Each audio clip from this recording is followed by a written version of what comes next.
Y bien, amables televidentes, tal como habíamos anunciado, nos acompaña la noche de este sábado el ingeniero Bernardo Castellanos, experto en temas de energía y hidráulica. Bienvenido, ingeniero. Buenas noches, Ramón. Buenas noches, María Cristina. Bienvenido. Un placer estar de nuevo compartiendo en este programa.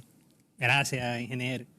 Ingeniero, esta semana se anunció lo que fue como la eliminación del caso de la CDE, pero también lo de la creación de lo que es Punta Catalina. Háblenos al respecto sobre eso. ¿Usted cree que realmente era necesario lo que era el tema de la eliminación? No, mira, yo desde que en el 2020, recién instalado el gobierno, salió el decreto para destruir la CDE, yo me opuse, porque siempre consideré y estoy convencido de que no era necesario, ni es necesario. La destrucción de la CDE no va a aportar nada al sector eléctrico y puede generar cierta complicación de tipo legal. Porque ¿qué es lo que han hecho ahora? CDE, hasta el jueves, el miércoles que se produce el decreto, que es simplemente la promulgación de la ley que aprobó el Congreso para eliminar la CDE. Porque como la CDE fue creada por una ley, la Ley General de CDE, la AAA, fue creada por la Ley General de Electricidad 12501, la única manera de eliminarla era a través de una ley también del Congreso. Entonces, siguió el proceso de que lo aprobaron primero los senadores, luego los diputados, bueno, se le remite al presidente y emitió el decreto en esta semana. Ahora bien, hasta el momento de su destrucción, ¿qué estaba haciendo la CDE? Punta Catalina estaba bajo la sombrilla de la CDE, o sea, operaba bajo la sombrilla de la CDE. ¿Por qué? Porque CDE era la empresa que estaba declarada como agente en el mercado eléctrico, que podía entonces realizar las funciones de producir energía eléctrica y venderla.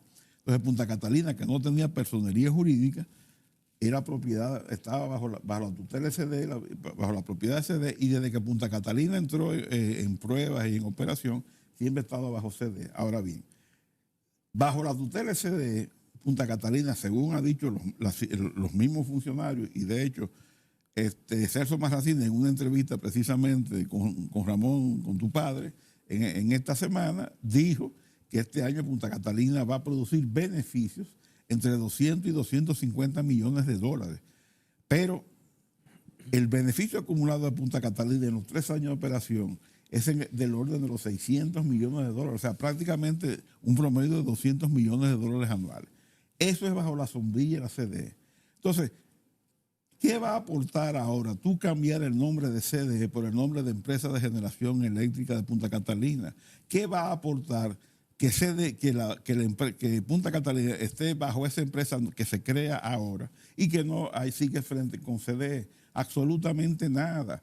Porque es muy probable que las mismas personas que están dirigiendo Punta Catalina hoy lo sigan dirigiendo bajo la nueva sombrilla de la empresa. Entonces lo que ha habido es un cambio de nombre, pero no hay ningún valor agregado, no hay ninguna ganancia en usted destruir una institución que tiene más de 70 años, porque la CDE de una surge cuando Trujillo nacionaliza la empresa eléctrica de Santo Domingo, pertenecía a la Strong and West en los años en el 55.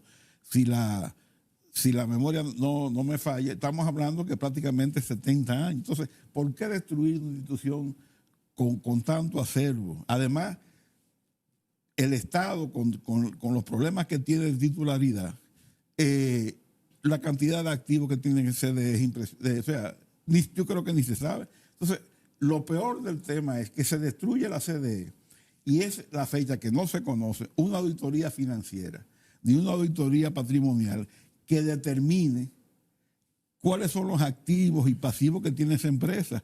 Entonces, ¿cómo usted destruye algo? Usted no sabe lo que tiene. Y peor aún, yo voy a permitirme leer, porque lo único que se conoce públicamente es el decreto. Yo no conozco el proyecto de ley, o sea, la ley que se aprobó. En consecuencia, no tengo todos los detalles, pero en base a lo que se ha publicado en los medios, para mí hay situaciones que son preocupantes, muy preocupantes. Y me voy a permitir esta reseña que salió en uno de los medios de comunicación. Dice lo siguiente. Esto es reseñando el tema del decreto que promulga la ley. Dice, supresión de la CDE. A partir de la entrada en vigencia de esta ley, se suprime la CDE, transfiriendo sus funciones al Ministerio de Energía y Minas. ¿Qué funciones tenía la CDE? Un agente del sector eléctrico. ¿Cuál es la función del Ministerio de Energía y Minas? Planificador, trazador de políticas públicas en el área de energía y de minas. Energía es electricidad y combustible. Entonces usted no puede ser el planificador, el trazador de políticas públicas, la máxima autoridad en el sector energético, en el sector eléctrico, y a su vez ser un agente, como por ejemplo es Jaina, Itabo, etcétera. Es un conflicto de intereses. Usted no puede ser juez y parte. Bueno, pero sigamos. Entonces dice lo siguiente. Creación de la Comisión Técnica para la transferencia del patrimonio de la CDE y de la Unidad de Electrificación Rural y Suburbana. El Ministerio de Energía y Minas, oigan esto, deberá en un plazo no mayor de 30 días crear una comisión técnica para concluir con los procesos de transferencia definitiva de los activos, pasivos y contingencias en coordinación con el Ministerio de Hacienda de conformidad a lo dispuesto por esta ley. O sea, que en 30 días es que se va, una comisión técnica es que va a concluir los procesos de transferencia. Yo me pregunto, ¿y cuál es la prisa de haber aprobado ahora la destrucción de la CDE cuando hay esa tarea pendiente? ¿En qué afectaba que esta labor que le están encomiando ahora una comisión técnica que tiene que crear el Ministerio de Energía y Minas para concluir la transferencia? ¿Por qué no se esperó hacer esto antes de destruir la CDE? ¿Cuál es la urgencia? Sobre todo llama la atención que recientemente vi en un medio escrito, en esta semana o la semana pasada, el Poder Ejecutivo tenía una serie de 85 iniciativas en el Congreso pendiente de aprobación. Y obviamente el Congreso está a punto de cerrar sesión ahora, esta legislatura, y le pidieron al presidente que de esos 80 y pico de leyes, en fin, sí, de resoluciones, que priorizara. Y de las cosas que priorizó fue precisamente la aprobación de esta ley de la CDE. Entonces, uno no se entiende cuál es la urgencia. Porque si esto se hubiera hecho el año que viene, dentro de 2 o 3 meses, y se hubiera completado esto, que ahora tienen un mes para hacerlo, ¿en qué hubiera afectado? En nada. ¿Eso iba a afectar la operación de Punta Catalina? No. Porque es una empresa que está generando 250 millones de dólares en el 2022, bajo la sombrilla de qué urgencia hay de destruirla. Pero todavía hay algo que es peor, y sigo leyendo. En ese sentido, detalla la ley, el plan de liquidación debe ser sometido al Ministerio de Energía y Minas y al Ministerio de Hacienda para la aprobación por cada uno de estos. En ese orden, el Ministerio de Energía y Minas, a través de la Comisión Técnica y en coordinación con el Ministerio de Hacienda, procederán con su ejecución. O sea, están destruyendo a la CDE y no hay un plan de liquidación. No hay una auditoría que valore los activos. No hay una auditoría financiera. Entonces, ¿cuál es el objetivo? ¿Cuál es el objetivo? Pero además, hay otras cosas que son preocupantes. La CDE, las empresas de generación eléctrica, hidroeléctrica, perdón, y la empresa de transmisión fueron creadas a través de la ley 12501, que es la Ley General de Electricidad. Esa ley se promulgó en julio del 2001. Pero ¿qué pasa? Que no fue hasta el 2007 que esas empresas comenzaron a operar como empresas. ¿Por qué? Porque antes de ellos entrar a operar como empresas, había que crear el decreto, había que promulgar el decreto constituyendo las empresas y creando toda la estructura organizativa y operativa de esas empresas, de cómo iban a manejarse, qué es un consejo de administración, cuál es el organigrama que tienen esas empresas, etcétera. Y no fue hasta el 2007, el 19 de noviembre del 2007, cuando el presidente Leonel Fernández emite el decreto 62807. Oigan lo que dice, esta es la Gaceta Oficial. Esta es la Gaceta Oficial. Y dice la Gaceta Oficial, decreto 62807, que crea la empresa de generación hidroeléctrica dominicana EGI, de propiedad estrictamente estatal. Y el decreto 62907, que crea la empresa de transmisión eléctrica dominicana, este es de propiedad estrictamente estatal. Esos decretos, creando la empresa de generación eléctrica Punta Catalina, yo lo desconozco, no sé si lo han hecho. ¿Y qué pasa? Que entre el 2001 y el 2007, cuando sale este decreto, jurídicamente, legalmente, EGI y ETEL no existían, estaban bajo la sombrilla de CDE, pero CDE, al ser un agente del sector eléctrico, podía operar. ¿Y qué tienen estos decretos? Que son en esencia básicamente lo mismo. O sea, capítulo 1, capítulo primero, de la creación del patrimonio, objeto y domicilio de la empresa de generación hidroeléctrica dominicana, EGI. Vamos a ver el capítulo 2. Y así, es exactamente lo mismo. Vamos a ver si lo encuentro rápido. Capítulo 3, de las relaciones de la empresa de generación hidroeléctrica dominicana, EGI, con el Poder Ejecutivo.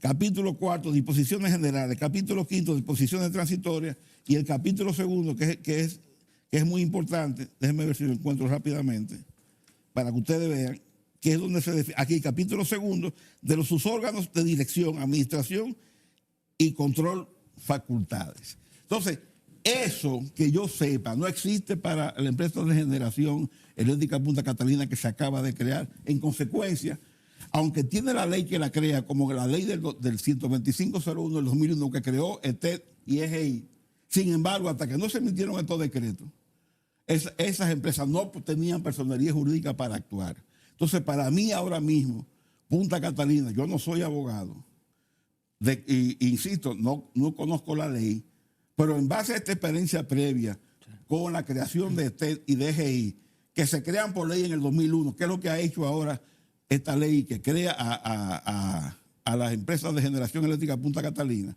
pero no fue hasta el 2007, 6 años después, que esas empresas adquirieron personería jurídica y pudieron operar como tal. Porque estos decretos crean toda la estructura organizativa de un consejo de administración, la estructura que tiene, etcétera, y las funciones y responsabilidades del administrador y de cada uno. Ahora mismo eso que yo sepa, porque no se ha hecho del dominio público, no existe. Ingeniero, usted habló de que esa promulgación podría acarrear en un conflicto legal e incluso reseñó brevemente y al mismo tiempo ampliamente que la Punta Catalina, ahora empresa de generación eléctrica, siempre venía funcionando bajo la sombrilla jurídica porque no tenía personería bajo la sombrilla de la CDE, ¿verdad? Pues 3E.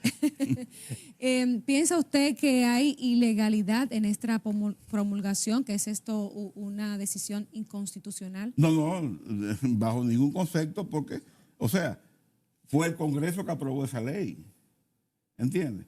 Y la promulga, o sea, se han cumplido todos los requisitos constitucionales y legales. Lo que se ha creado es un limbo jurídico que es muy diferente, porque ahora mismo sucede que la CDE es que representa a Punta Catalina en el mercado eléctrico, pero hoy día la CDE no existe, porque esa ley la eliminó.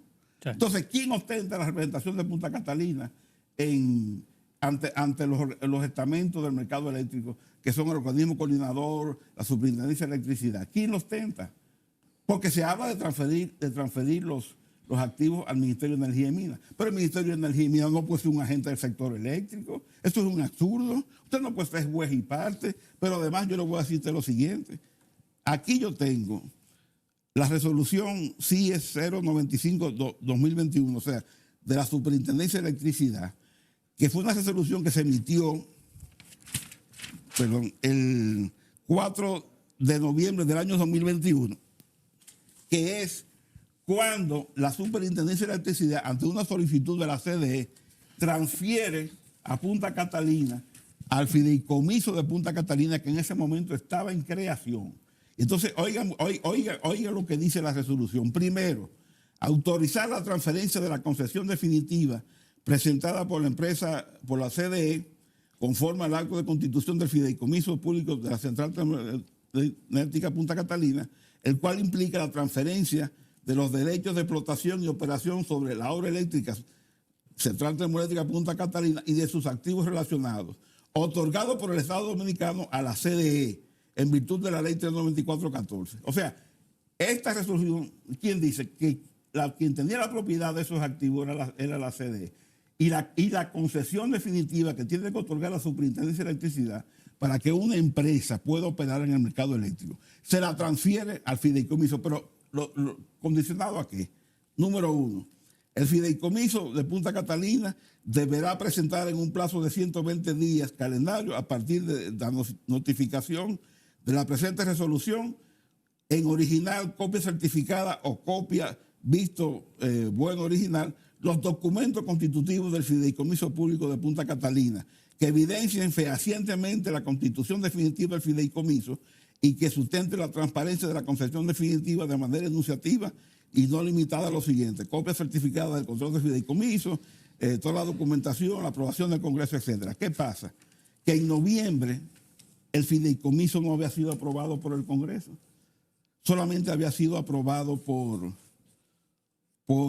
la Cámara de Diputados, y ahí se creó todo el revuelo. O sea, se aprobó en diciembre y se creó todo el revuelo. Exacto. Y cuando el presidente hace su discurso que suspende el fideicomiso de Punta Catalina, ¿qué ocurre? Que la Superintendencia de Electricidad emite la resolución CIE 005-2022-TC. ¿Y qué dice esa resolución? Dice: conclusión, esta superintendencia concluye que procede declarar la revocación y en consecuencia dejar sin efecto ni consecuencia jurídica alguna la resolución 095-2021-TC, que fue la que yo leí, que era la que transfiere la concesión definitiva de Punta Catalina al fideicomiso, y esta resolución 008 del 2022 la revoca. ¿Y qué hace? Que esa concesión definitiva que se le habían transferido de CDE al fideicomiso no se crea, la revoca y vuelve a CDE. ¿Y qué pasa? Que yo no he visto una resolución de la superintendencia que diga que le está traspasando la concesión definitiva que hoy día está en poder de CDE, aunque la CDE no exista.